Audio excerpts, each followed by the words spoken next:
faisait quelques jours que le procès de Violette s'était terminé. L'entomologiste avait tué Cathy en tombant, je sais pas comment elle a tué, donc voilà, donc je vais pas dire en plus. Dans le Programmonde, quand il apprit qu'elle voulait tuer quelqu'un, elle ne voulait pas que l'ambiance se dégrade à cause d'elle, ni que la personne qu'elle voulait tuer meure. Cette personne était tout autre que Chloé. Ce dernier n'était plus elle, même depuis.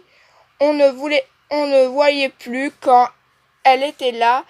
Elle ne faisait aucune blague, ni même une remarque sur la Thierry. C'était bizarre. Je m'inquiétais sur son état de santé, alors que les autres ne semblaient pas y faire attention. Plus que ça.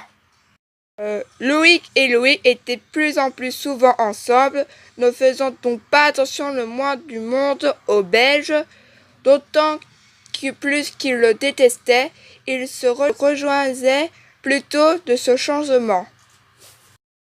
Marina avait convaincu Aurélie de faire du cosplay avec elle. Cette dernière avait accepté si elle pouvait lui apprendre quelques cosplays, ce que la cosplayeuse avait accepté avec joie. Roxane, quant à elle, passait son temps dans la salle des ordinateurs du 4e étage, mais des fois elle s'énerve quand elle trouve pas des trucs, donc voilà, donc je sais pas pourquoi. Alors moi, je décidais d'aller dans ma chambre pendant mon temps libre pour voir un peu me reposer. Et en rentrant cette pièce, il y avait une odeur, donc une espèce de toilette ou je sais pas quoi, parce que des fois ça pue, bah oui ça pue, parce qu'on nettoie jamais ici. Enfin bref, moi dans ma chambre je pense toujours à Léa, ce qu'elle a fait, ses pensées, ses idées, mais je secouais la tête pour chasser ses ombres pensées. Il fallait maintenant avancer avant qu'il soit trop tard. Mais d'abord à un moment, j'étais en colère, tellement que c'est passé avec cet homme et tout.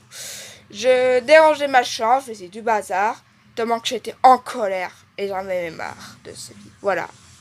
Je disais, pourquoi moi? Pourquoi? Pourquoi j'entends de ça? Qu'est-ce que j'ai fait pour avoir mérité de ça? Au bout d'un moment, j'entendis la porte frapper. J'ai ouvert la porte et c'était Chloé. Entrait avec hésitation, ses yeux étaient rougis et légèrement gonflés, et ce qu'elle venait de pleurer.